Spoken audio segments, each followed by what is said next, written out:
Bien, nous allons commencer. Bonjour mesdames, bonjour messieurs. Aujourd'hui, nous allons, j'espère, aborder l'imagerie, comment on fait l'imagerie de la source sismique. Donc on va continuer dans la quantification du phénomène sismique. Alors d'abord, je voulais vous rappeler les notions importantes que nous avons introduites la dernière fois. Peut-être la plus importante, c'est celle c'est le fait qu'on peut, parce qu'il se passe là avec mon truc là, qu'on peut représenter une source sismique par un double couple de forces. C'est une représentation équivalente qui a en fait révolutionné la sismologie dans les années 70, car elle a vraiment permis un formalisme mathématique très élégant. Alors ici, ce couple de forces qui va donc dépendre de la direction des forces, leur amplitude et leur séparation. Et donc, ça nous a aussi amené à définir le tenseur des moments, donc pour décrire le cas le plus général et décrire toutes les orientations possibles de la direction de plan de rupture, de la direction du glissement.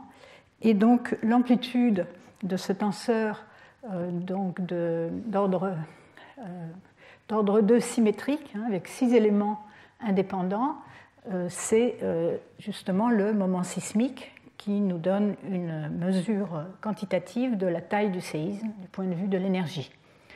Alors bien sûr, le tenseur des moments, il représente la géométrie de la faille et sa taille, le moment sismique. C'est une description simplifiée où on décrit la source comme une source ponctuelle, mais en réalité, sur une rupture pour un très fort séisme, on va avoir au cours de la rupture des variations dans la direction du glissement et dans l'amplitude du glissement qu'il va falloir décrire. Et pour l'instant, on décrit simplement une espèce de moyenne sur l'ensemble de la faille qui schématiquement va être décrite par une rupture sur une épaisseur W, sur une largeur W et sur une longueur L et un glissement D. Mu ici est le module de cisaillement de la roche. Associé à ceci, il y a les types de failles principaux que je vous ai déjà présentés, donc les failles en extension qui représentent les endroits où les plaques se séparent, donc les dorsales océaniques sont caractérisées par ce genre de failles, où la partie surplombante va descendre par rapport au bloc qui est en dessous. L'inverse dans les zones de subduction, une faille inverse, où le bloc qui surplombe va monter pendant le séisme, et enfin une faille transformante, donc la faille transformante idéale, où le glissement est uniquement horizontal. Et on représente ces trois types principaux par ces balles de plage qui sont issues d'une représentation, une projection sur une sphère focale inférieure, qui vont nous donner l'orientation des failles, de la faille, avec l'orientation perpendiculaire qui est aussi donner l'orientation des axes de tension et de compression. Et on les reconnaît instantanément quand on a l'habitude, parce que pour une faille normale, on a du blanc au milieu, pour une faille inverse, on a du noir au milieu, et pour une faille en cisaillement, on a 4 cadrans, réguliers, avec 2 cadrans noirs qui donnent la direction de l'axe de tension, et 2 cadrans blancs. Alors, je vais montrer cette figure-là pour illustrer ce qui peut se passer dans une zone de subduction. Donc la géométrie ici, on l'a ici, avec la plaque océanique qui plonge sous une plaque continentale, comme on pourrait l'avoir en Amérique du Sud, dans la région des Andes. donc les volcans ici, du côté de la plaque continentale. Et donc, il y a la fosse qui est ici, on a l'axe de la fosse, et le mécanisme au foyer typique serait un mécanisme en faille inverse, et là les couleurs étaient peut-être portées à confusion, parce qu'en fait il aurait dû être représenté comme ceci, hein, avec du noir au milieu et du blanc à l'extérieur. Et donc on voit que l'orientation des deux failles possibles, hein, parce qu'on a une ambiguïté, j'ai oublié de le rappeler, entre la direction de la faille et la direction perpendiculaire dans cette représentation du tenseur des moments, et on va deviner la direction de cette faille. Est-ce que c'est cette faille-ci, le pendage ici étant donné par donc, la distance par rapport au bord, ou c'est cette faille-ci, celle-ci a un pendage vers le continent, celle-ci dans la direction inverse, et bien sûr dans une zone de subduction comme ceci, les failles principales vont avoir lieu le long de l'interface entre les plaques, et donc c'est ce plan nodal qui va correspondre au plan de la faille.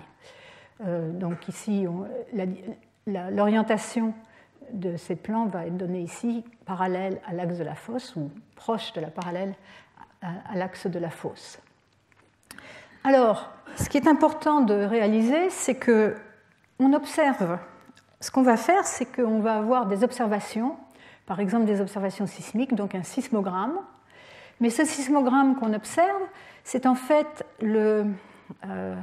la combinaison de plusieurs effets, qu'on traduit dans l'espace des temps par une convolution. L'effet de la source elle-même, donc qu'est-ce qui s'est passé sur la rupture, quelle a été l'orientation de la rupture, du glissement, l'extension sur la faille et des détails qui vont nous intéresser. Donc où et quand, et quelle est l'évolution dans le temps et dans l'espace de la rupture. Mais en fait, ce qu'on observe, c'est filtré par le milieu traversé, donc depuis la source jusqu'aux stations qui, en général, sont à des grandes distances de la source. Et enfin c'est encore filtré par la réponse instrumentale de l'instrument de mesure. Et donc, on va ensuite déconvoluer on va déconvoluer celui-ci. À l'heure actuelle, les réponses instrumentales sont suffisamment précises pour qu'on le fasse de manière assez fiable, tout à fait fiable. Mais il va falloir aussi s'intéresser à comment les ondes issues du séisme ont été déformées, disons, ou modifiées par la traversée à l'intérieur de la Terre. Il va falloir s'intéresser au trajet de l'onde, le temps de parcours d'une onde particulière, comme l'onde P ou l'onde S, ou les ondes de surface, et elles vont aussi subir une certaine atténuation au cours du trajet. Alors je vais passer quelques minutes, pour ceux qui aiment les mathématiques, à simplement écrire les équations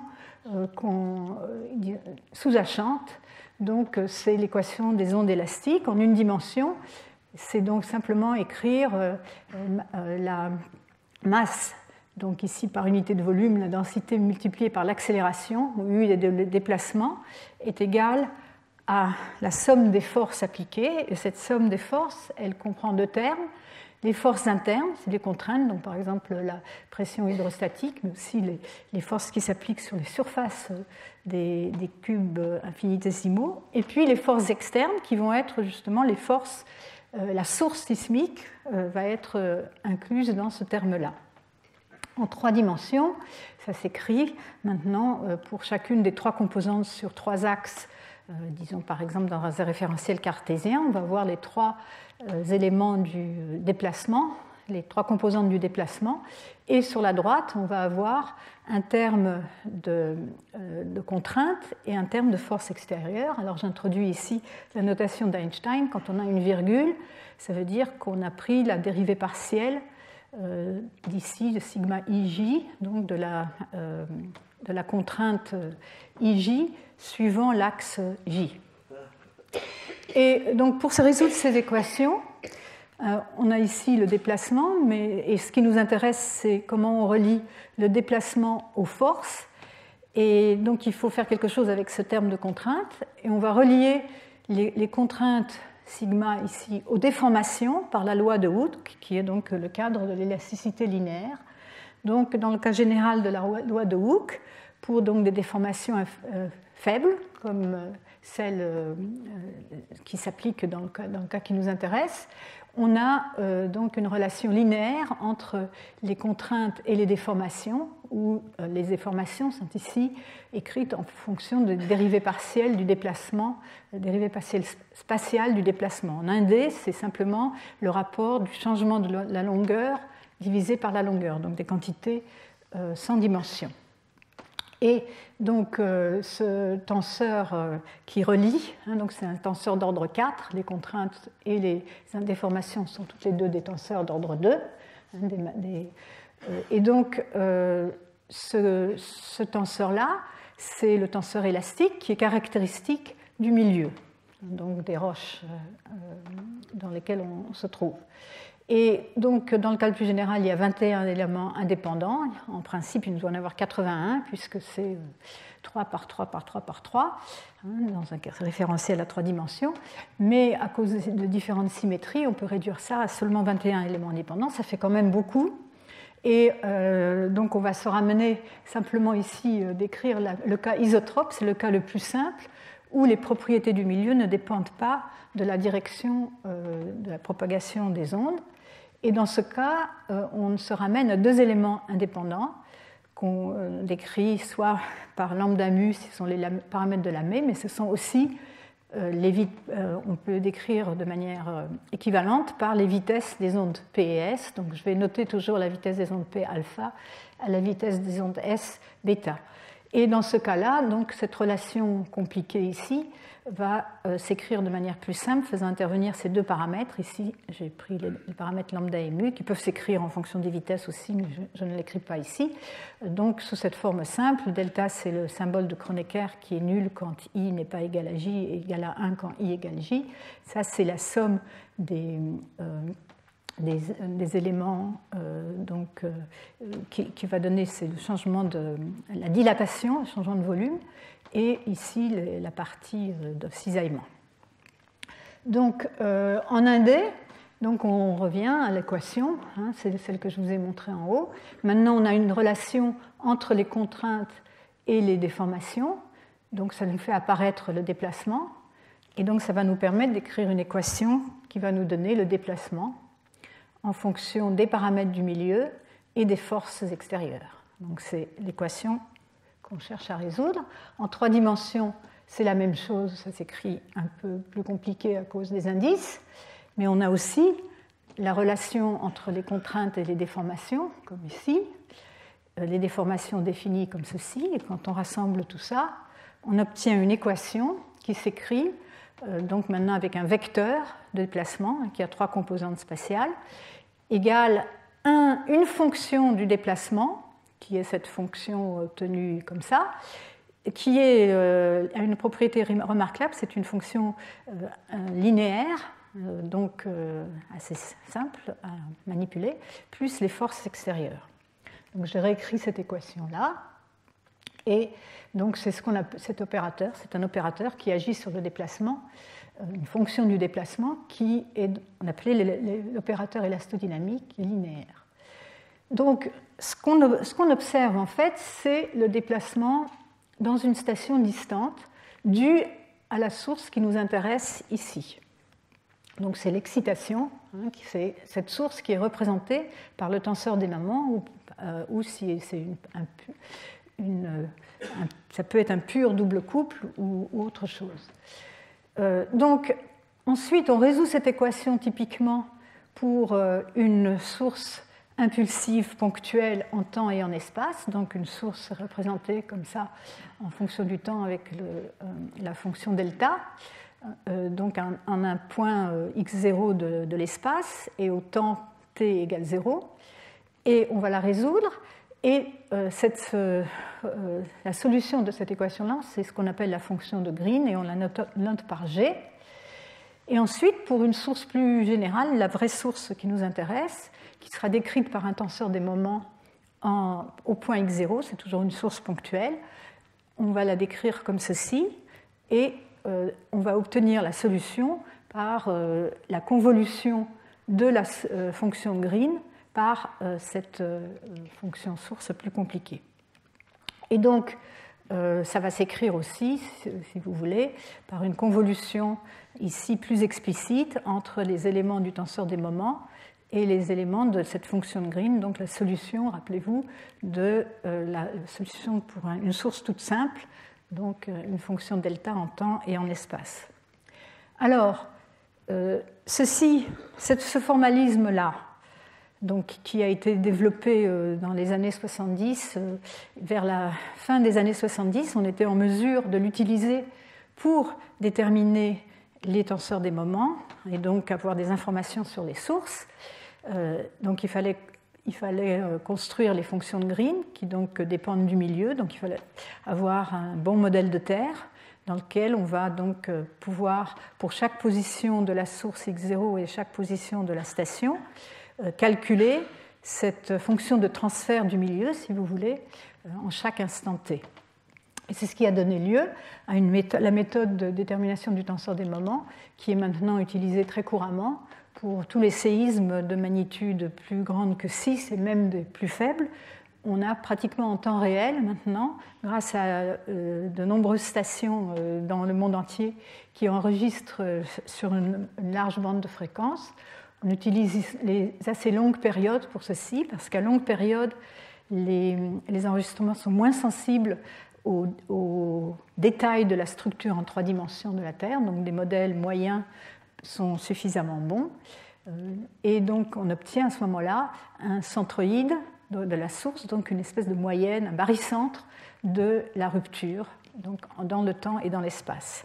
Alors, je vous avais déjà montré ceci, c'est que dans le cas des très gros séismes, comme par exemple le séisme de Sumatra de 2004, représenter la source comme une source ponctuelle dans l'espace, d'ailleurs dans le temps, n'est pas réaliste. Il faut trouver une représentation ici en ajoutant un certain nombre de sources ponctuelles situées à des endroits différents, à des temps différents. On arrive à mieux représenter ce qui s'est passé dans la rupture.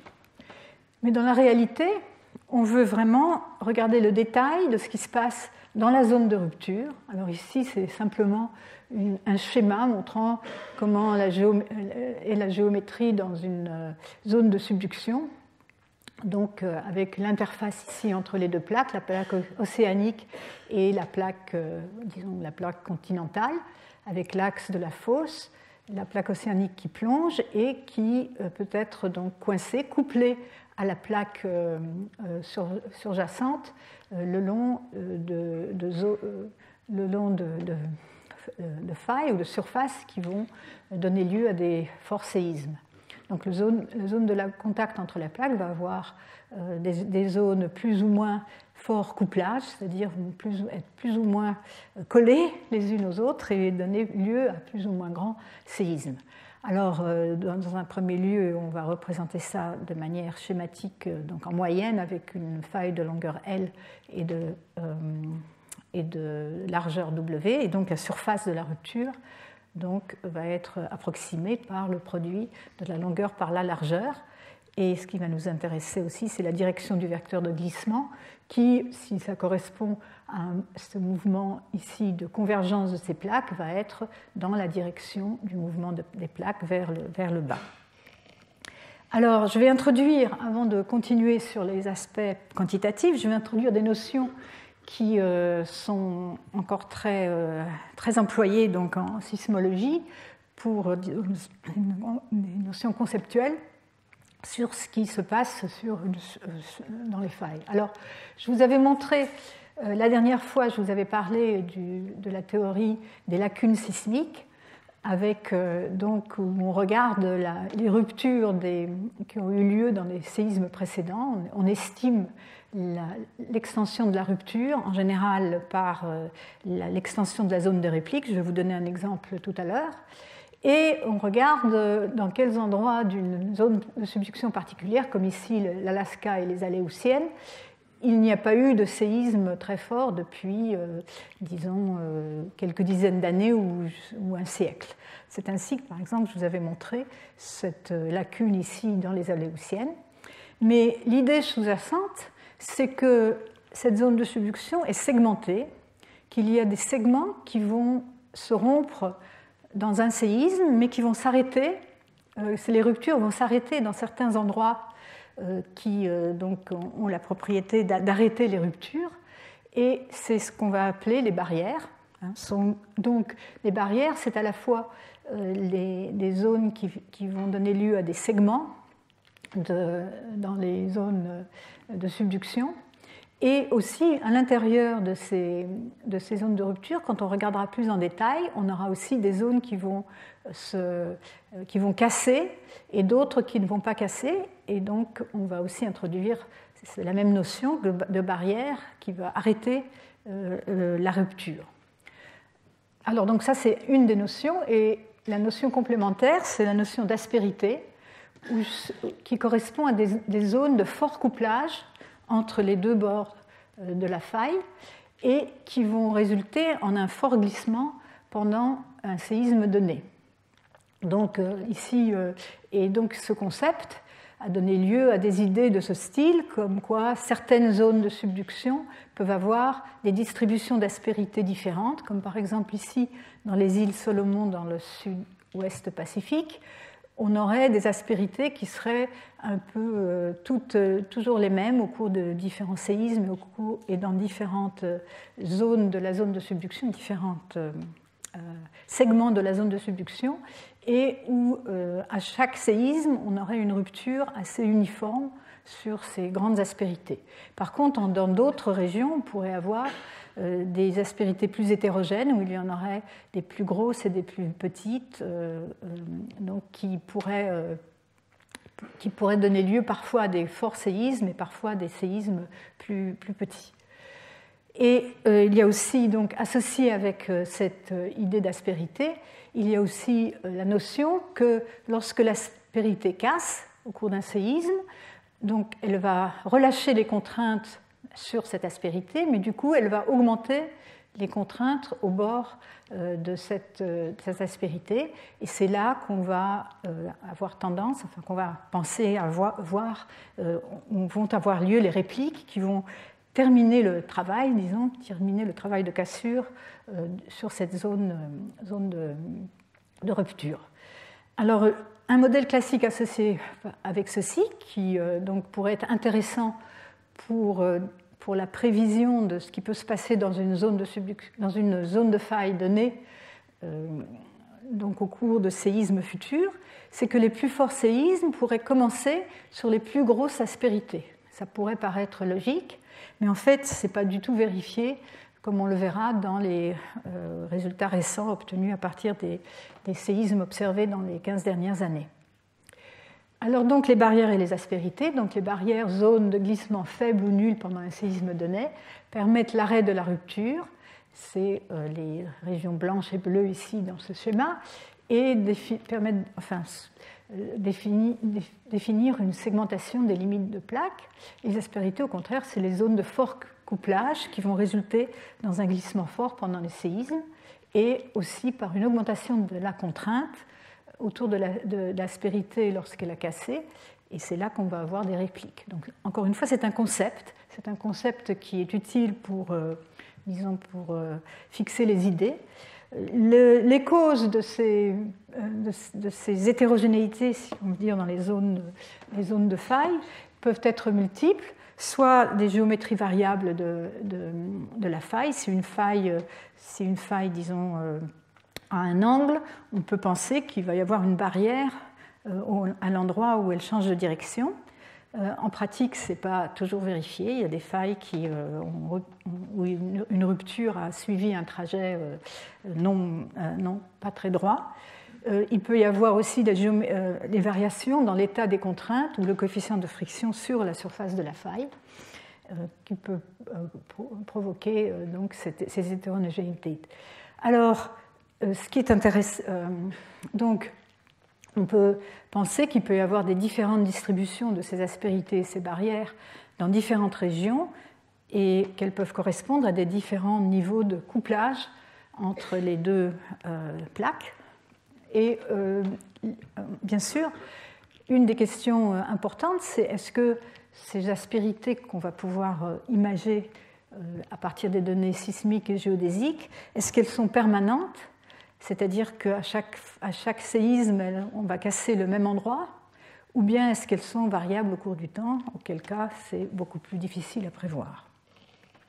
Alors on va s'intéresser donc à l'évolution temporelle et spatiale d'une rupture donnée, donc un séisme donné, qui est intéressant pour comprendre la physique de la rupture, mais aussi pour donc simuler les vibrations qui peuvent provenir d'une rupture complexe et donc avoir une incidence sur l'évaluation du risque sismique. Et donc ce qu'on fait à l'heure actuelle, c'est qu'on représente la rupture par un modèle paramétrique du glissement, donc glissement sur la faille, en fonction du temps au cours de la rupture et de la position sur la portion de faille qui a rompu. Alors, j'attire votre attention sur le fait que c'est un modèle cinématique, ça montre une certaine géométrie, mais on ne fait aucune hypothèse sur la physique du phénomène. Je parlerai plus tard de comment on peut donc faire intervenir la physique du phénomène qui va... on va être obligé de faire intervenir des lois de friction et autres lois physiques pour expliquer ce qui se passe. Pour l'instant, c'est simplement on décrit ce qui se passe de manière essentiellement géométrique. Et on obtient ces modèles à partir de la combinaison de données sismologiques et depuis peu des données géodésiques, des données donc GPS, de mesures GPS et aussi de mesures par satellite, d'interférométrie satellitaire. Alors, tout de suite, c'est un problème inverse. On va le voir, je vais vous le montrer un peu en simplifiant un peu les équations. Et donc, on a des données incomplètes, on a des données en un certain nombre de stations et qui sont aussi dans une certaine bande de fréquence. On n'a pas une vision complète de la source. Et ces données sont donc contaminées par les effets non modélisés de propagation, donc le modèle de propagation des ondes dans l'intérieur de la Terre, qui est connu mais pas parfaitement, qui induit aussi des erreurs sur simplement même la localisation de la rupture. Et ce genre de méthode a été pour la première fois appliqué pour le séisme du Chili de 1960, donc le plus gros séisme enregistré depuis qu'on a des sismomètres, donc des sismomètres dont on peut exploiter les données de manière quantitative, donc le plus gros, magnitude 9.5 en 1960. Donc en regardant les ondes de surface, donc en modélisant les ondes de surface, cela suggérait qu'il y a une propagation jusqu'à 1000 km vers le sud, et on a pu déterminer la vitesse de rupture correspondante et montrer qu'elle était un peu plus faible que la vitesse des ondes de cisaillement. Et ça, c'est un résultat qui est général, c'est qu'en général, la vitesse de rupture est plus faible ou n'atteint pas la vitesse des ondes de cisaillement. Lorsqu'il y a quelques exemples dans lesquels on pense avoir vu une rupture à une vitesse plus grande que la vitesse de cisaillement, donc une vitesse supersonique, super shear. On en reparlera peut-être. Alors, encore une fois, des notions. Le champ proche, c'est quand on est tout près donc, de la rupture. On a peu d'observations en général, seulement dans certaines régions, certains cas particuliers, on a pu avoir des enregistrements en champ proche qui font intervenir donc, soit des données GPS qui vont donner une idée du déplacement final, du déplacement intégré sur toute l'histoire de la rupture en champ proche, ou des données d'accéléromètre qui donc ne saturent pas en champ proche, mais disons qu'il faut être dans des endroits donnés, il faut avoir des réseaux sismiques, des réseaux d'accéléromètres, des réseaux GPS au bon endroit au moment du séisme. En général, on a des observations qui sont en champ lointain, c'est-à-dire une station sismique à des grandes distances, qui peut être de plusieurs milliers de kilomètres, Et donc, on est obligé de s'intéresser au trajet dans la Terre et donc à cette fameuse fonction de Green, essayer de la déterminer de manière précise pour pouvoir l'éliminer et étudier ce qui se passe à la source. Alors, en champ proche, qu'est-ce qu'on voit? En champ proche, le déplacement est permanent, on a une rupture avec un certain glissement, une séparation d'une certaine distance, une certaine durée. Et donc pour représenter, on va simplement introduire une dépendance en temps du tenseur des moments. Et donc en champ propre, ce qu'on va voir en fonction du temps, soit en déplacement, on va avoir donc l'amplitude totale du déplacement au cours de la faille, donc le glissement. Et si on regarde en vitesse, donc et ça, ce genre de données vont être données par le GPS. Si on regardait en vitesse, on prendrait la dérivée de cette fonction et on obtiendrait un pulse comme ceci. Ici, ceci représente le temps de montée, le fait que le déplacement n'est pas complètement instantané, mais prend un certain temps. Alors, en champ lointain, ce qu'on voit, ce n'est pas le déplacement permanent, ce sont les ondes qui se sont propagées et qui vont donc donner un déplacement, donc un pulse, une impulsion donc passagère au-dessous de la station. Et donc on va voir un déplacement comme ceci, d'une certaine durée tôt, et donc l'aire de cette impulsion va nous donner la taille du séisme. Et si on regarde en vitesse, la vitesse va être la dérivée de cette courbe-là. Et c'est ça qu'on observe en général. On a des capteurs de vitesse, donc on va observer les ondes P ou les ondes S ou d'autres ondes sismiques. Alors, oui, la plupart des sismomètres mesurent la vitesse, donc on va regarder. Alors, on travaille soit dans le domaine des temps, soit dans le domaine des fréquences. Donc, on va prendre la transformée de Fourier des signaux dans le temps pour obtenir un spectre soit en déplacement, qui va avoir une forme comme ceci, on va le voir, avec une certaine fréquence coin qu'on va pouvoir relier à la taille du séisme, ou aux dimensions de la rupture, et en vitesse, on va avoir un certain pic, ici représenté en termes de logarithme de la fréquence. Alors, je vais introduire un modèle simple, le modèle de Haskell, qui est encore de nos jours utilisé pas mal, donc qui est un modèle très simple, donc une très grande simplification de la rupture, mais qui va permettre de représenter la propagation de la rupture au cours du temps sur une faille étroite avec d'une certaine longueur L et d'une certaine largeur W, avec un glissement D et une vitesse de rupture VR.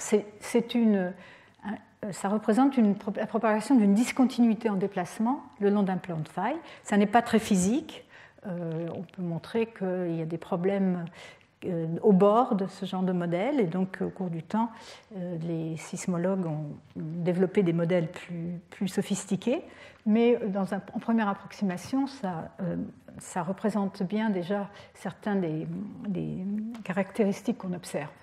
Donc une faille longue et étroite, la rupture se propage avec une vitesse de rupture VR, donc à distinguer la vitesse de rupture sur la faille de la vitesse de propagation des ondes qui sont engendrées sur la rupture et qu'on va mesurer à la station. Donc la vitesse de rupture est constante, le glissement est constant et se passe le long d'une faille de longueur L. Et donc, au cours du temps, on va avoir un déplacement qui va donc avoir cette forme avec donc une rampe au début, et donc ça va faire intervenir en fait deux temps caractéristiques, ce temps de rupture qui est le temps de montée, TR, qui donc quand on va prendre la dérivée temporelle va se représenter par une fonction Boxcar comme ceci, et l'autre temps caractéristique, ça va être la durée apparente de la rupture, qui vue donc de la station. Et donc, en fait, ce qu'on va voir dans la station, c'est la convolution de ces deux deux fonctions Boxcar, celle de durée, le temps de montée, et celle qui représente la durée apparente de la rupture en la station. Donc on va avoir une espèce de trapèze comme ceci. Donc dans la pratique, on va observer ceci avec donc un temps ici taux et une amplitude on va pouvoir relier au moment sismique. Alors, dans certains cas particuliers, on peut observer ça directement sur les sismogrammes. Alors ici, je donne un exemple. C'est un séisme tout petit, un séisme de magnitude 0,1, magnitude MW 0,1, observé dans un puits qui a été foré à 3000 mètres de profondeur dans la région de la faille de San Andreas en Californie, juste à Parkfield. Donc Parkfield, cet endroit dont je vous ai parlé la dernière fois, qui était l'endroit où on avait ces séismes très réguliers tous les 22 ans et qui a été le lieu de nombreuses expériences pour essayer de capter des précurseurs sismiques. Et dans les dernières 10-15 ans, donc, a été foré ce forage profond pour aller voir la zone de faille, et donc avec des instruments dans ce forage. Et donc on a pu détecter des séismes à des distances très très courtes, ici une distance de 700 mètres. Et là, directement, la propagation dans le milieu, on peut la négliger, et donc directement on peut mesurer le moment sismique à partir des enregistrements, soit de l'onde P, soit de l'onde S. Alors, donc ça je vous ai déjà montré, donc on peut obtenir des informations sur le moment sismique, et l'énergie élastique dégagée par rapport va être proportionnelle au carré de la dérivée en temps du déplacement, carré de la vitesse. Alors ça va nous amener à regarder le spectre, donc de regarder dans l'espace des fréquences. Donc dans le domaine des temps, on va avoir schématiquement un pulse comme ceci, et donc pour celui-ci, celui de la durée de montée, et quand on va transformer ça dans l'espace des fréquences, on va obtenir une fonction sinc avec des ondulations ici qui sont dues au bord abrupt dans l'espace des temps, dont il va falloir tenir compte. Et donc on observe du point de vue théorique, le modèle de Haskell va nous donner un spectre, donc une représentation dans l'espace des fréquences de la source, qui va avoir plusieurs domaines. Un domaine en fonction de oméga, c'est la fréquence angulaire, c'est 2π multiplié par la fréquence. Ici, un spectre plat qui ne dépend pas de la fréquence à des faibles fréquences. Donc, ici, oméga, donc puissance 0, c'est-à-dire constante. Ensuite, un domaine où le spectre va évoluer en fonction de la fréquence en 1 sur oméga. Et ensuite, une région qui va évoluer en fonction de oméga, 1 sur oméga au carré. Et on va donc introduire des fréquences coins qui vont être directement liées à la durée apparente de la rupture et au temps de montée. Donc ça, c'est la théorie. Et les lobes, ils proviennent de ces transformés de Fourier. Et donc, ça, c'est pour montrer un exemple de spectre observé. Alors, dans la pratique, on observe bien, en gros, ce genre de relation, mais on a plus de mal à distinguer les fréquences coins. Il y a un autre modèle que le modèle de Haskell, qui est le modèle de Brune, qui, lui, n'a qu'une fréquence coin, où on a un palier et ensuite une dépendance en oméga 2, qui peut-être, dans ce cas particulier, pourrait représenter mieux cette source. Mais disons que c'est une des mesures auxquelles on s'intéresse, c'est essayer de déterminer donc les positions de ces fréquences coins qui vont nous renseigner sur le processus de rupture. Alors, ceci va maintenant nous expliquer pourquoi les magnitudes, les anciennes mesures de magnitude, les anciennes définitions de magnitude saturaient. Je vous avais expliqué que les magnitudes basées sur les ondes de volume et les ondes de surface saturent pour les très grands séismes, donc ne nous permettent pas d'avoir une détermination fiable de la taille du séisme. Et c'est simplement, on le voit très bien sur ces spectres. Ici, par exemple, pour les ondes, regardons à droite, les ondes de volume, donc ça c'est des spectres en fonction du logarithme de la fréquence. Et donc plus le séisme est fort et plus l'amplitude ici est grande, on va pouvoir l'exprimer en fonction du moment sismique. Ici, on voit ici, c'est le logarithme du moment sismique. En puissance de 10, 10 puissance 20, 10 puissance 22, exprimé en unités CGS, donc des dines centimètres. Et donc, si on convertit ça en magnitude onde de volume, comme la magnitude des ondes de volume, elle est calculée, elle est obtenue à partir de données à 1 seconde, le logarithme de 1 c'est 0, donc à 1 seconde, on voit qu'à partir d'environ la magnitude 5.9 par là, toutes les magnitudes vont être toujours si on les mesure à partir de ces spectres, vont saturer à environ magnitude 6 ou un peu moins. De même pour les ondes de surface, mais pour les ondes de surface, comme on regarde à des plus basses fréquences, elles vont saturer un peu plus haut en magnitude, vers 7,5, 8. Au-delà, on ne va pas voir le palier si on mesure à 20 secondes. Et tout cela exprime le fait que plus la source est forte et plus elle fait intervenir une grande surface, et plus donc les longueurs d'onde qu'on doit regarder sont plus longues, et donc les fréquences plus basses, les périodes plus longues ou les fréquences plus basses. C'est vraiment ça qui est exprimé dans ces notions. Alors là, je voulais quand même vous montrer un enregistrement, parce que on a parlé d'ondes de surface, d'ondes de volume. Ici, c'est un enregistrement d'un séisme superficiel à une distance de 110 degrés. C'est les distances angulaires, donc mesurées à partir du centre de la Terre à la surface, l'angle sous-tendu entre la direction de la source et la direction de la station.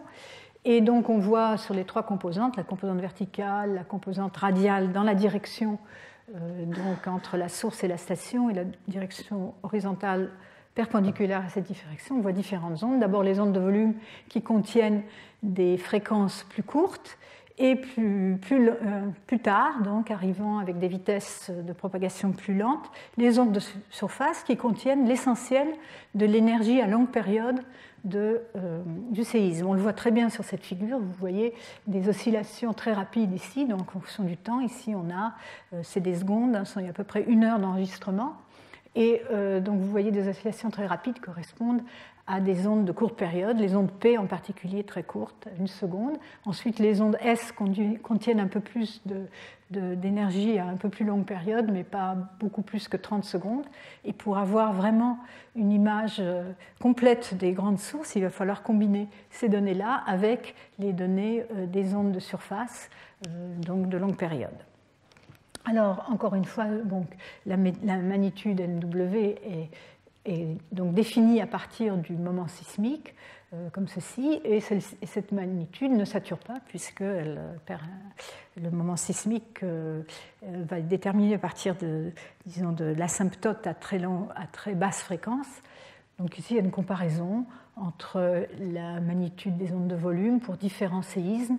Ici, donc ça, c'est des séismes en Californie, les 4 premiers, dont le séisme de San Francisco 1906, ensuite les gros séismes d'Alaska 64 et de Chili de 1960. On voit la magnitude des ondes de volume qui saturent ici, 6.2.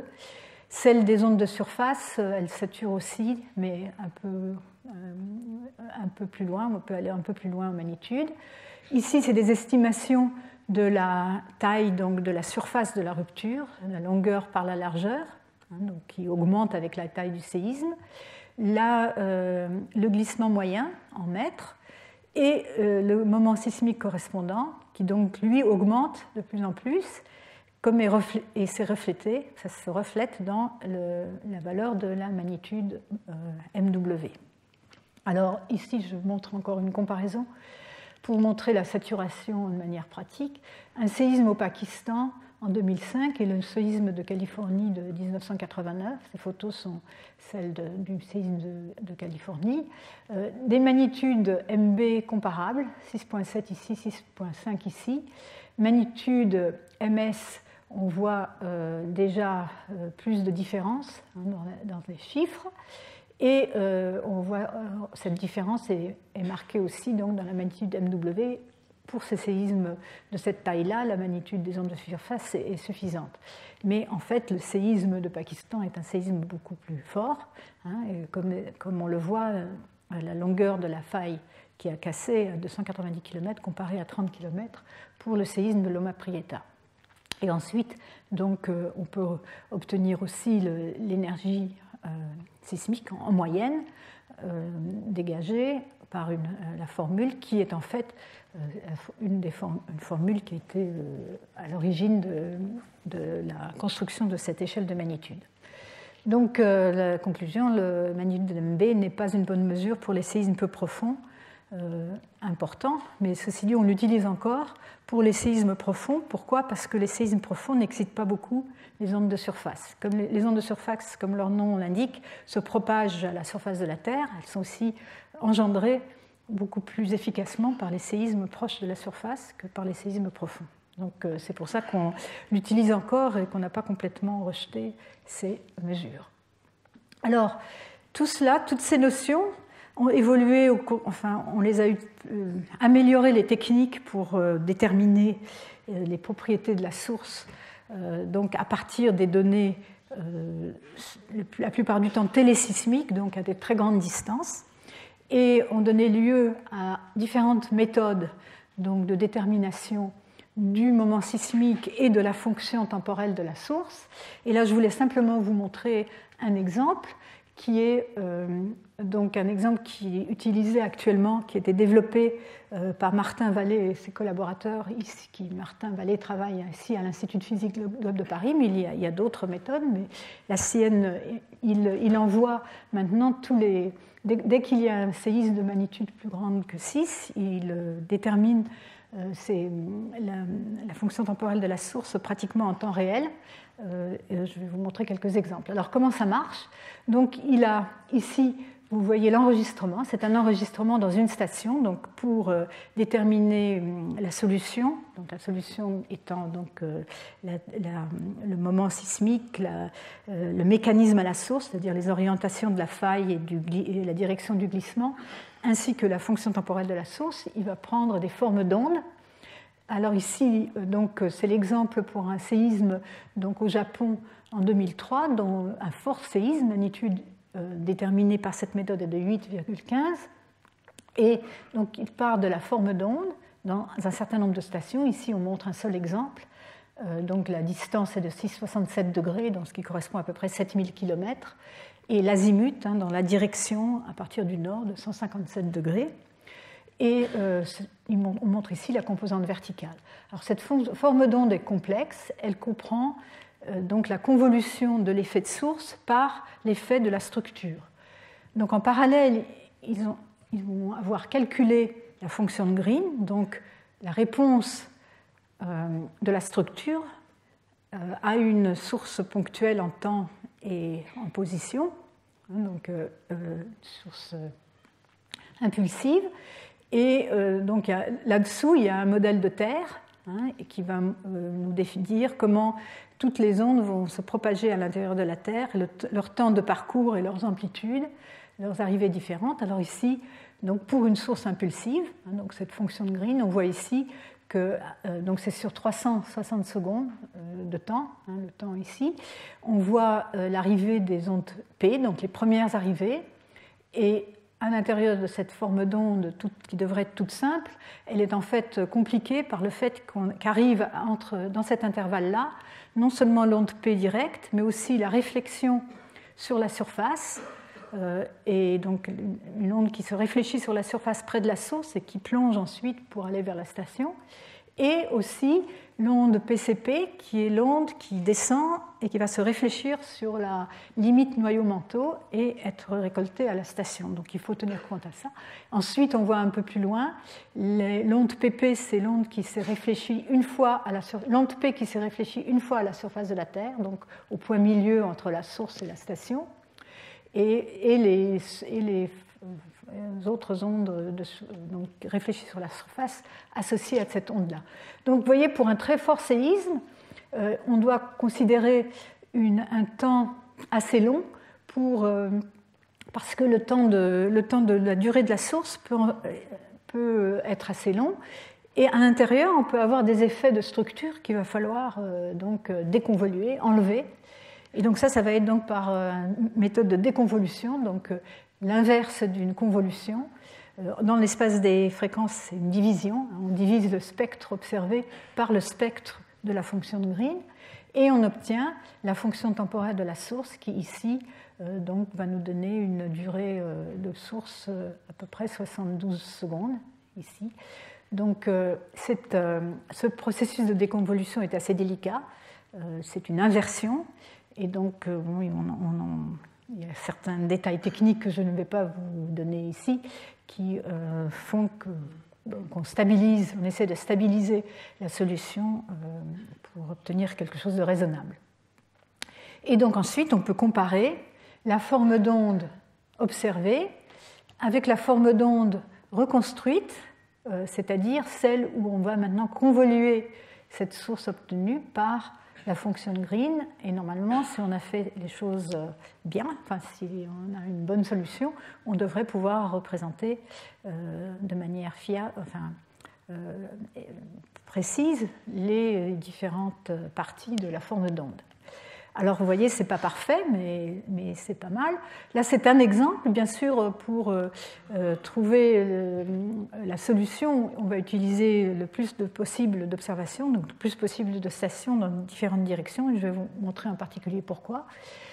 Et donc, pour ici, on continue sur cet exemple, donc magnitude 8,15 au Hokkaido. Ça, ce sont donc les ondes P observées dans différentes stations à différentes distances et différents azimuts. Alors ça, le premier chiffre ici, c'est l'azimut, en partant du nord, 6 degrés jusqu'à 355 degrés, donc on fait tout le tour. Et ça, c'est les distances, donc vous voyez les distances variables.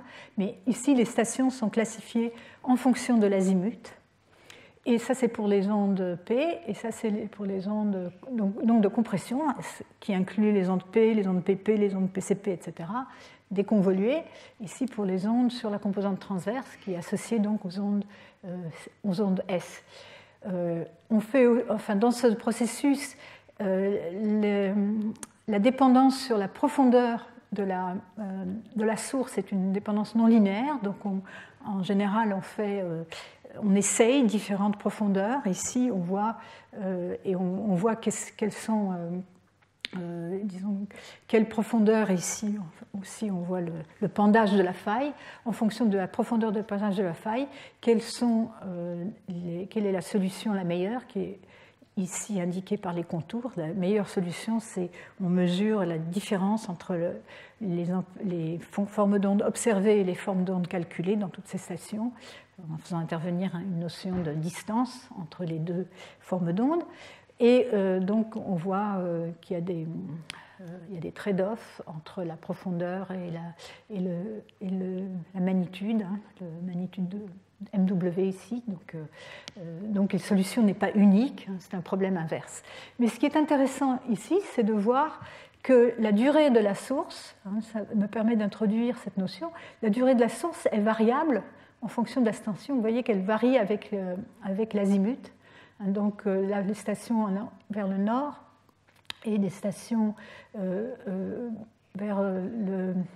ici plutôt vers le sud, 177 degrés.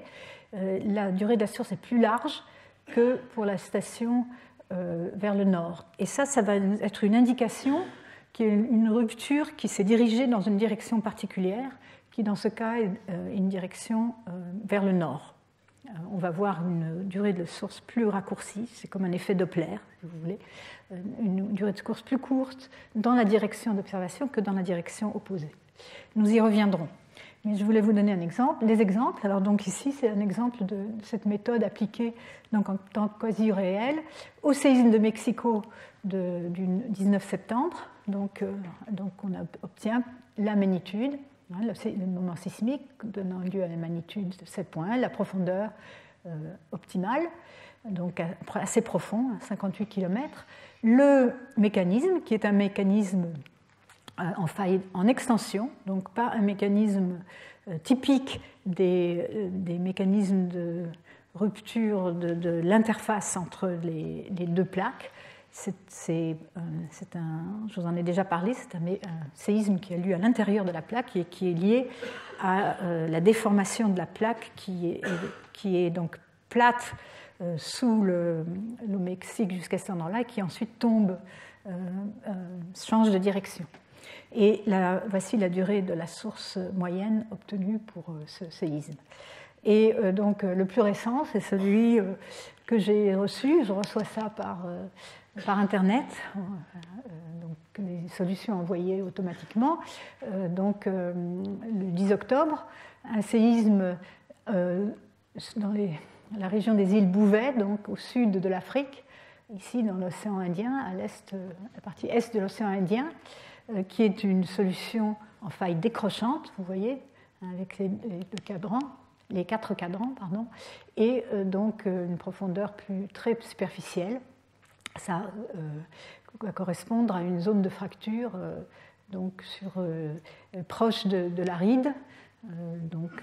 Voilà. Et la fonction de la source a l'air un peu plus compliquée. On a l'impression qu'il y a deux chocs. Un premier choc ici, suivi d'un deuxième choc. Et en rouge, c'est disons, ça donne l'idée de la qualité de la solution. C'est la fonction. Voilà. Et donc, alors, ça nous amène à parler des effets de directivité. Donc, le modèle simple de Haskell, qu'on a discuté ici, n'en tient pas forcément compte, mais on peut comprendre que si la rupture se dirige vers l'observateur, la durée de la rupture va être raccourcie par le fait que les ondes se propagent vers l'observateur, donc elle va arriver plus rapidement. Et donc la durée de la rupture va être le temps donc, de la propagation de la rupture sur la longueur divisée par la vitesse de rupture, moins le temps de propagation des ondes. Ici, les ondes P. Et par contre, quand on a la direction opposée, ça va être le contraire. Il va falloir rajouter ce temps de propagation des ondes si on observe dans la direction opposée à la direction de la rupture. Voilà, je répète ces deux équations. Et bien sûr, il y a les directions intermédiaires. Donc, dans une direction qui fait un angle θ avec la direction de la rupture, si vous avez ici la direction de la rupture, avec sa longueur L, et si votre station est orientée dans une direction qui fait un angle θ avec la direction de la rupture, votre durée de la source va être donc modulée par cet angle θ, par une expression de ce type-là, faisant intervenir le sinus de l'angle de cet angle. Et donc, on va voir, suivant la direction dans laquelle on va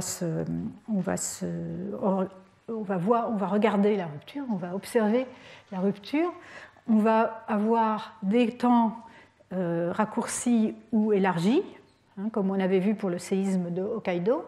On va aussi voir des amplitudes plus ou moins faibles. Alors, si la source ne se propage pas, si elle est une source ponctuelle en temps et en espace, on va avoir des amplitudes. Donc, ça, c'est des diagrammes de radiation, qui vont être les amplitudes dans certaines directions dues à la source.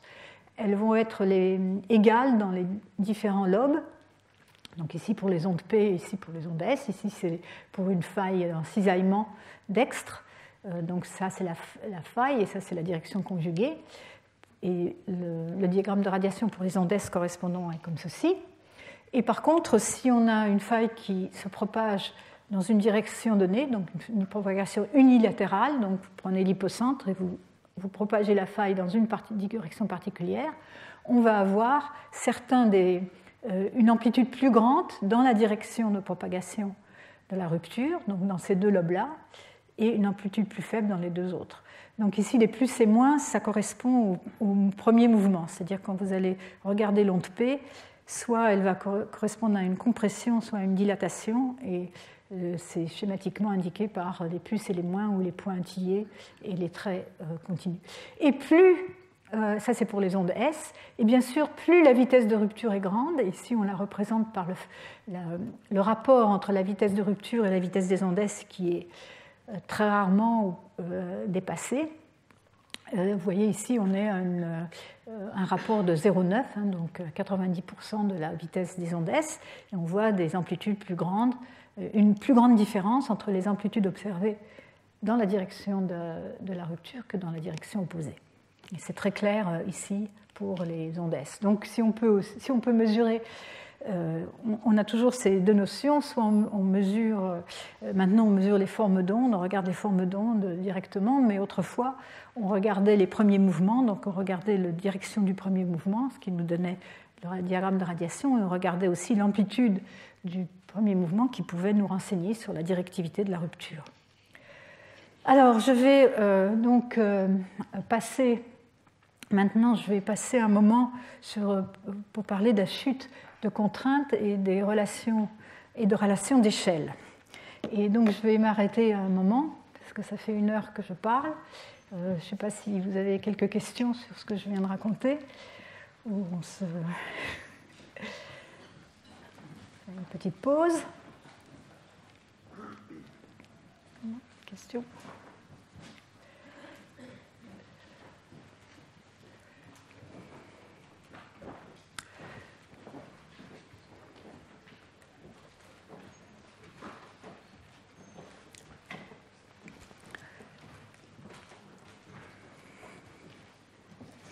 Bon, alors je vais continuer. Donc, la chute de contrainte, c'est une quantité importante qui va nous renseigner, bien sûr, sur ce qui se passe dans les sources. Mais ce qu'on mesure par les séismes, c'est en fait la chute des contraintes. Et très directement, on peut avoir accès à ce qu'on appelle la chute des contraintes statiques, qui est donc la différence entre la contrainte en cisaillement autour de la faille avant le séisme et celle après le séisme. Donc le séisme résulte en un relâchement de contrainte, et donc on va mesurer cette chute de contrainte statique. Alors la chute de contrainte, donc c'est suivant la théorie d'élasticité, est donc proportionnel à la déformation, avec le coefficient de module de cisaillement ici. Donc on peut la considérer comme étant liée au rapport du glissement sur une longueur caractéristique de la rupture, qui peut être la longueur ou la largeur de la faille, disons. Et ça nous donne une idée donc du relâchement de la chute de contrainte. D'autre part, on a l'expression du moment sismique, qui est donc le produit du module de cisaillement par la surface de la rupture par le glissement. Et donc, si on remplace ça conceptuellement par cette longueur caractéristique, on va avoir une dépendance au carré de cette longueur caractéristique. Et donc, si on rassemble ces deux relations, ça va nous donner que le moment sismique, on va remplacer le glissement ici par son expression en fonction de la longueur caractéristique et du moment, et on va remplacer ici, ce qui va nous donner une relation entre le moment sismique et la chute de contrainte.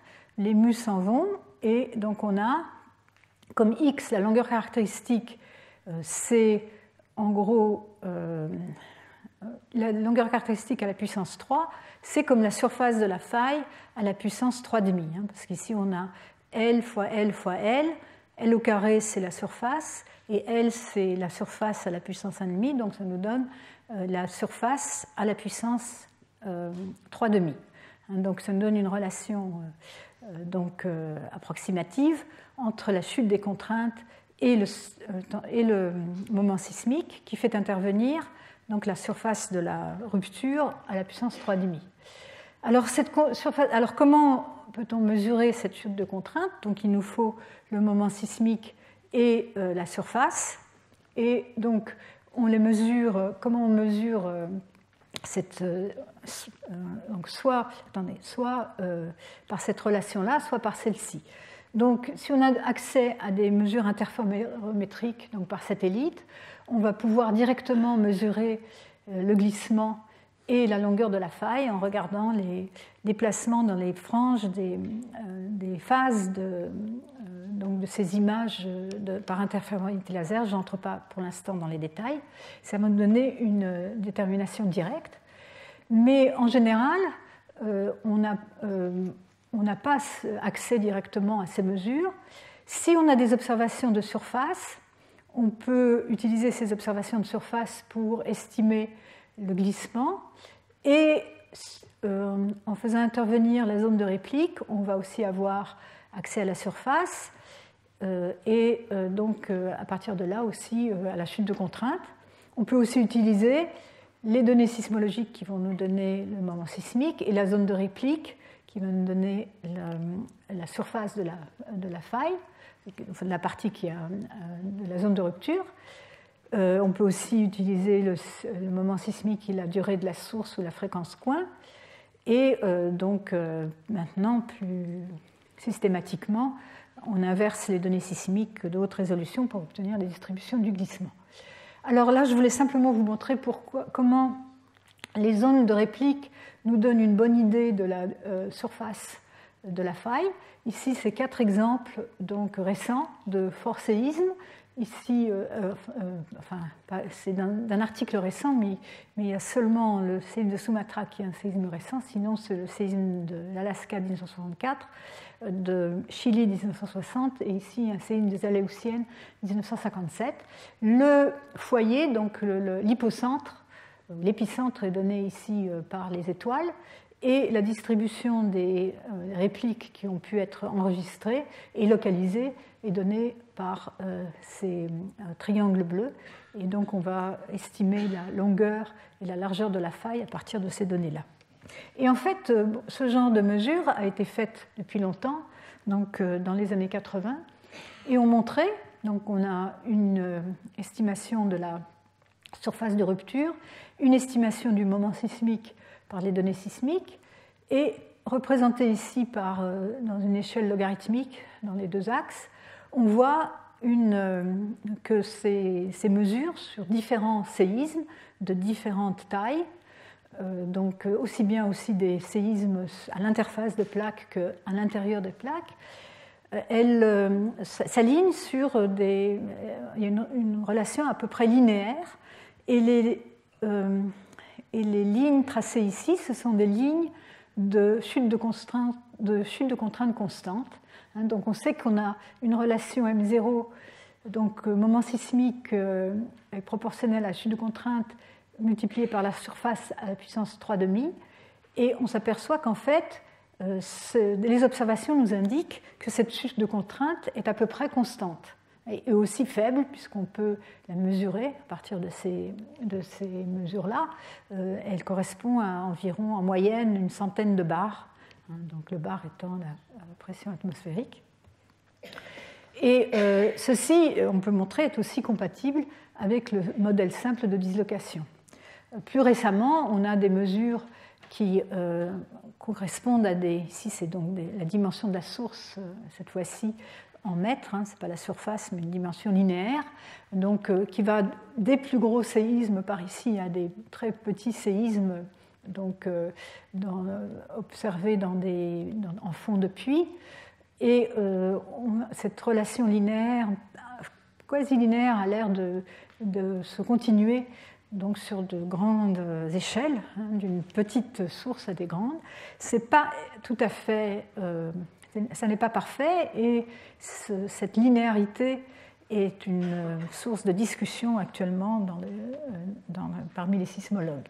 Mais disons qu'à première vue, ça marche pas trop mal. On peut aussi obtenir une relation qui nous permet d'estimer l'énergie élastique dégagée. Cette énergie va être l'intégrale sur la surface de la source de la chute des contraintes par le glissement, et donc dans un modèle de dilocation qui va nous donner une relation de ce type, 1/2 de la chute des contraintes par le glissement moyen par la surface moyenne de la rupture. Et en comparant ça avec l'expression pour le moment sismique, ça nous donne une expression donnant l'énergie en fonction du moment sismique, faisant intervenir la chute des contraintes.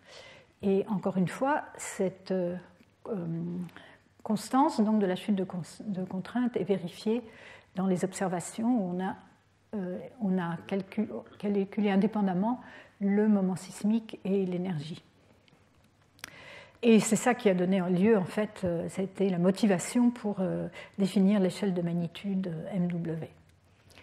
D'autres relations empiriques ont pu être établies à partir des observations. Une relation entre le glissement moyen, donc ici en échelle logarithmique, donc ici du décimètre de longueur de 10 mètres, en fonction de la longueur de la rupture en surface, aussi une relation relativement linéaire, et en fonction de la longueur de la rupture, en fonction de la magnitude. Encore une fois, en échelle logarithmique, en détail, ça n'est pas aussi... ça n'a pas vérifié dans les détails, mais ça permet de donner une idée sachant par exemple si on peut estimer une longueur caractéristique de rupture en surface, on peut estimer la magnitude correspondante qu'on peut donc prévoir pour le prochain séisme dans une région donnée. Encore une fois, c'est des notions à prendre avec des pincettes parce qu'elles sont peut-être valables en moyenne, mais pas forcément pour un séisme particulier. Elles reposent sur des notions qui sont plutôt des notions empiriques, pas forcément très précises et fiables. Mais disons, elles sont utilisées dans l'estimation actuelle des risques sismiques dans différentes régions. Alors, ce qu'il faut voir, tiens, il y a un arbre ici. Ce qu'il faut voir, c'est on a cette relation du moment sismique avec la longueur caractéristique et le glissement.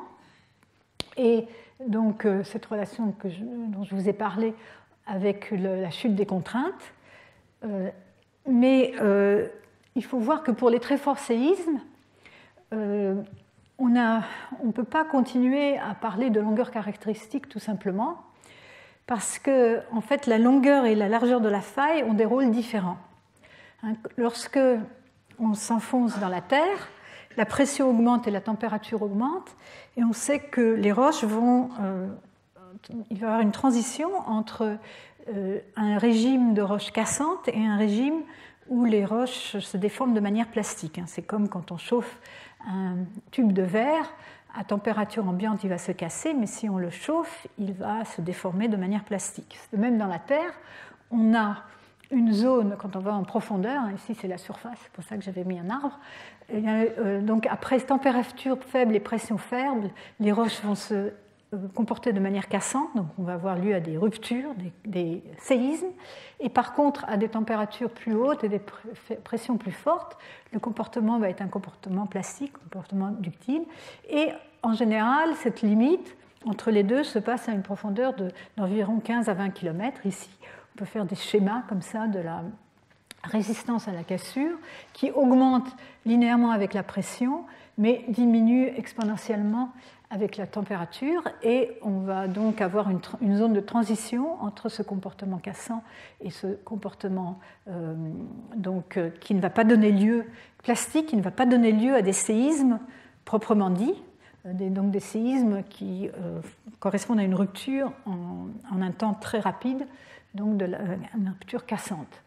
Et donc, on peut se rendre compte que pour un petit séisme, quand on va prendre un petit séisme et puis qu'on prend un peu plus gros, la taille de la rupture peut augmenter dans les deux directions. Donc on peut penser à une source, disons, circulaire, avec une longueur et une largeur qui augmentent en fonction de la taille du séisme régulièrement.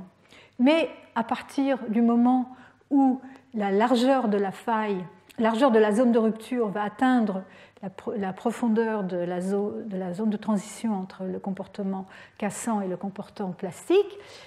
Si on veut comparer avec un séisme plus grand, la rupture ne peut croître que dans une direction, dans la direction L, dans la direction de la longueur de la faille, et non dans la direction W, dans la direction de la...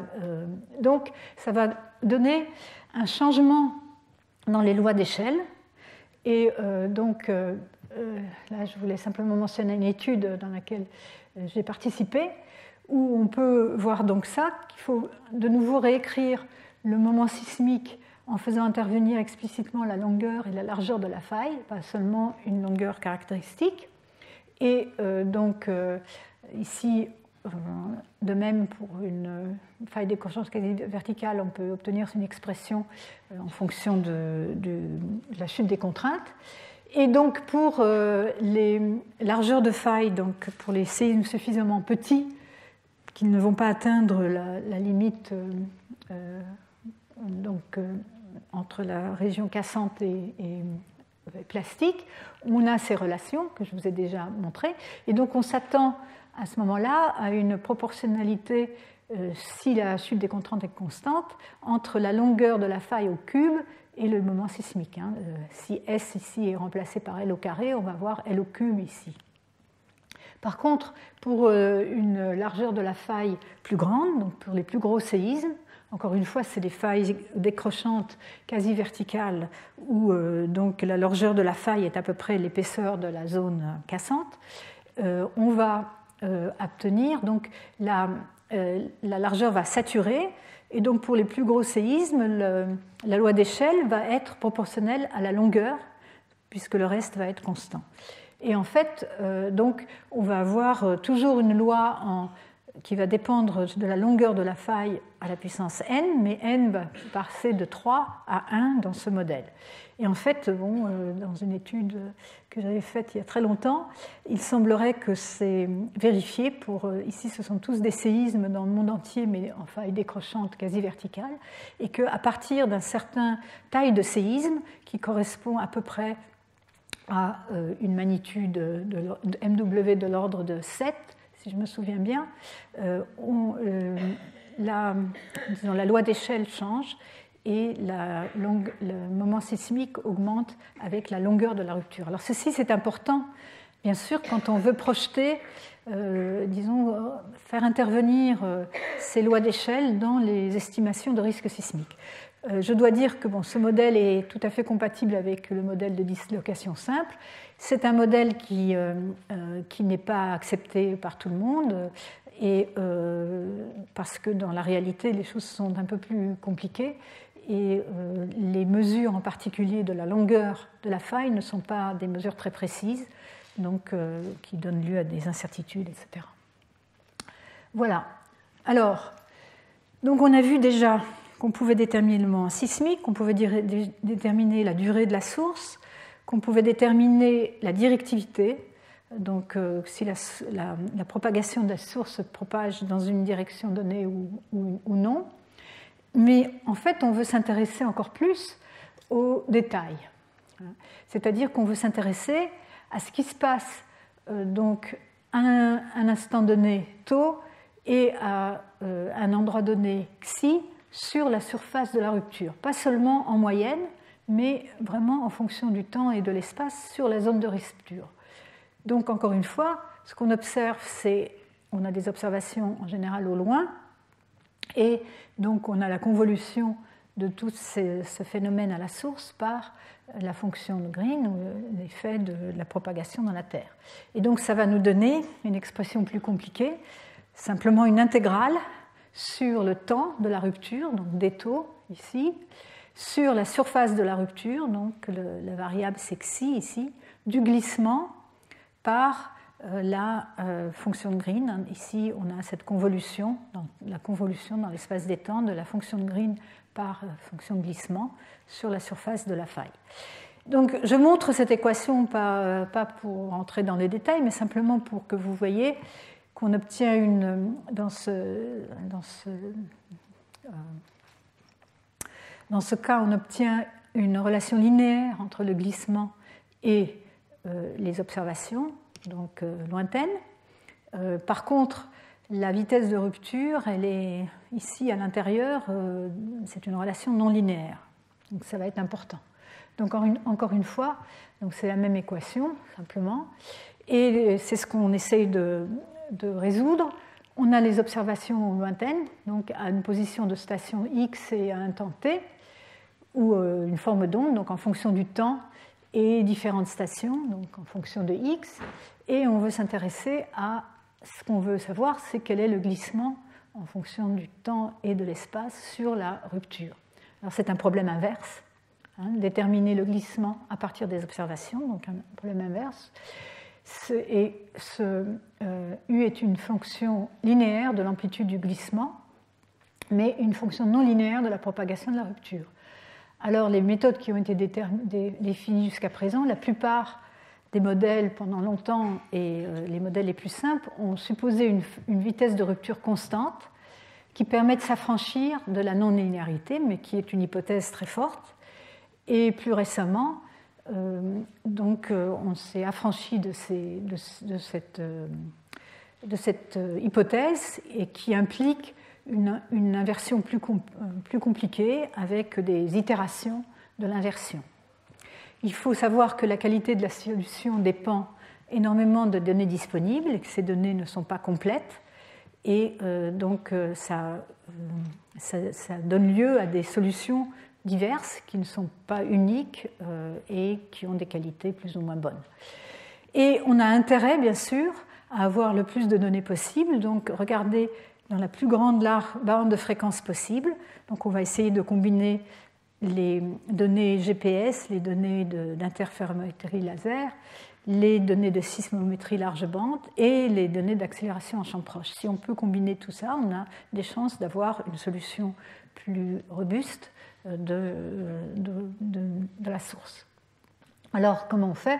On paramétrise le glissement sur le plan de faille, donc en fonction de l'espace. On quadrille l'espace on suppose qu'on connaît le plan de faille. En général, c'est la première chose qu'on détermine par le mécanisme à la source. Donc, on a un plan de faille, on a l'hypocentre, et on va, dans le cas linéaire, c'est-à-dire vitesse de rupture constante, on va supposer on sait à quel instant la rupture va arriver dans un morceau donné de la rupture, et on va inverser uniquement pour l'amplitude du glissement dans ce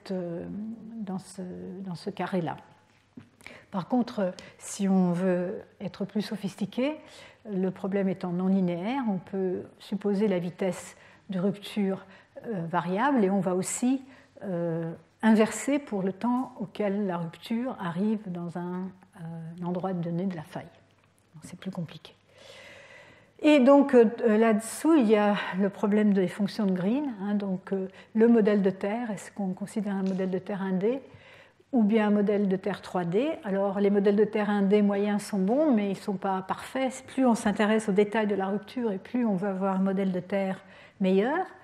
Alors je voulais signaler la méthode des fonctions de Green empiriques, qui est pour s'affranchir du fait qu'on ne connaît pas bien le modèle de Terre, on va prendre un tout petit séisme qu'on peut considérer comme une impulsion en temps et en espace dans la région de la grosse source qu'on essaye de déterminer.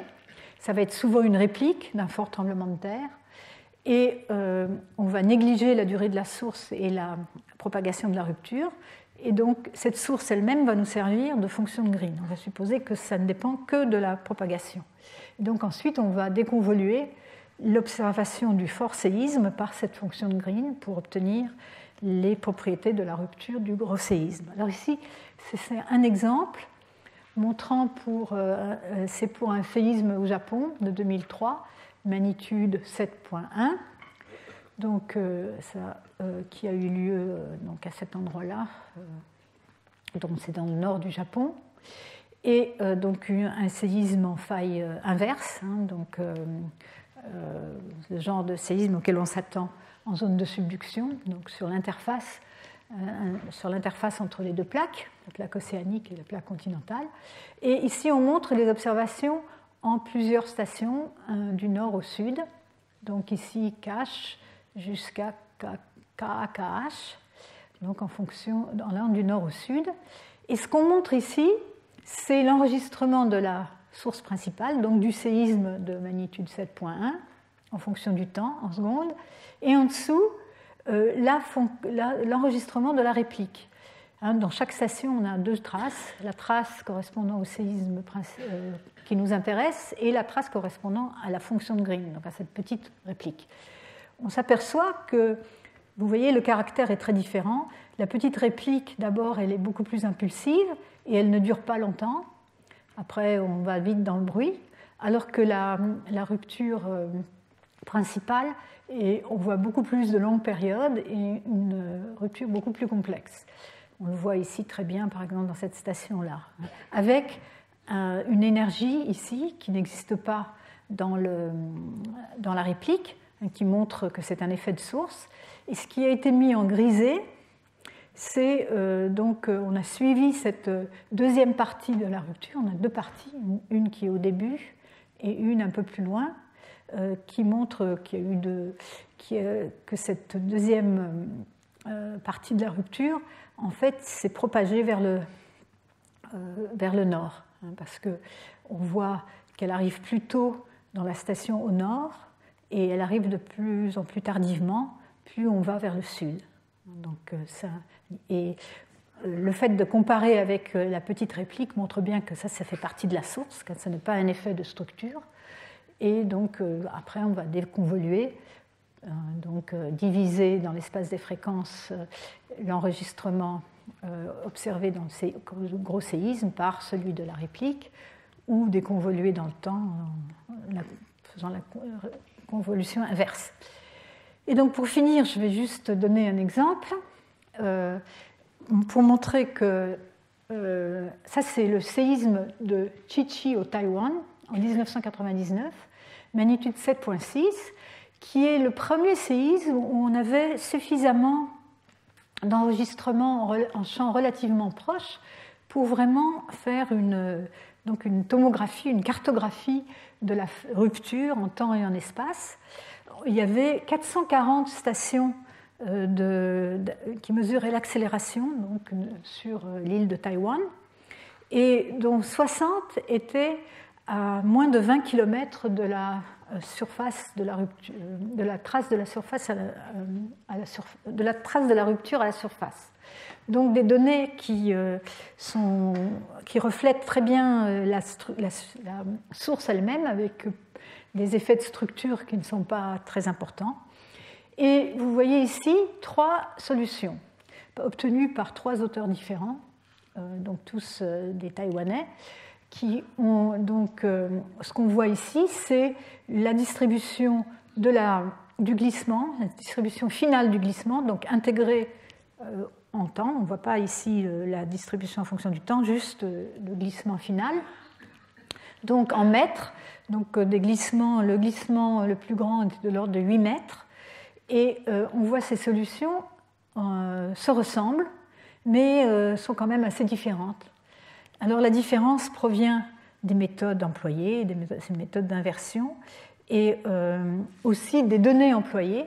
Donc ces deux solutions-là utilisent à la fois les données d'accélération dans les accéléromètres et les données GPS en champ proche qui existaient dans cette région. Et par contre, celle-ci n'a pas utilisé les données GPS, elle a utilisé seulement les données d'accélération et les données de rupture en surface, parce que ce séisme a par endroits eu une expression en surface. Et vous voyez que d'abord, la distribution en profondeur est différente. Dans cette solution-là, la faille, elle est... ça, c'est la faille près de la surface, et donc elle plonge vers la droite. Et sur la surface de la faille, on voit donc ça, c'est un peu explique que c'est la largeur de la faille qui va à plus grande profondeur. Dans cette solution-là, on voit surtout une expression près de la surface, et celle plus profonde est mieux résolue dans les données qui combinent les données GPS et les données accélération, et qui voient, elles, encore une rupture, une portion de rupture plus profonde dans cette région-là qui n'est pas vue par cette solution. Donc ceci simplement pour dire que l'ensemble des données qu'on utilise est très important. Les solutions varient d'un auteur à l'autre, encore de nos jours, et dépendent énormément de la qualité et quantité des données dont on peut disposer. Et plus on a de données en champ proche, donc à la fois d'accélération, donc les accéléromètres, ce sont des instruments qui ne saturent pas aux très fortes accélérations, qui sont donc spécialement construits pour capturer les accélérations dans les très forts séismes en champ proche, et aussi les données GPS qui, elles, mesurent les déplacements intégrés, le déplacement intégré sur les failles, et qui donc n'ont pas ce problème de saturation que peuvent avoir des sismomètres conventionnels large bande. Donc je pense, alors voilà, la dernière ici, c'est la comparaison de ces trois solutions, mais maintenant en montrant l'évolution dans le temps. Et on voit aussi donc beaucoup de ressemblances, mais si on s'intéresse aux détails, on voit des différences assez importantes parmi ces solutions. Alors je vais arrêter là parce qu'il est 17h. Et la prochaine fois, je continuerai pour introduire une nouvelle méthode qui est celle de la rétroprojection de l'énergie. Et je vais montrer quelques exemples, surtout l'exemple du séisme du Japon de Tohoku 2011, qui est un exemple très particulier où il y avait énormément de données utilisables donc pour étudier la rupture au cours de ce séisme. Je vous remercie.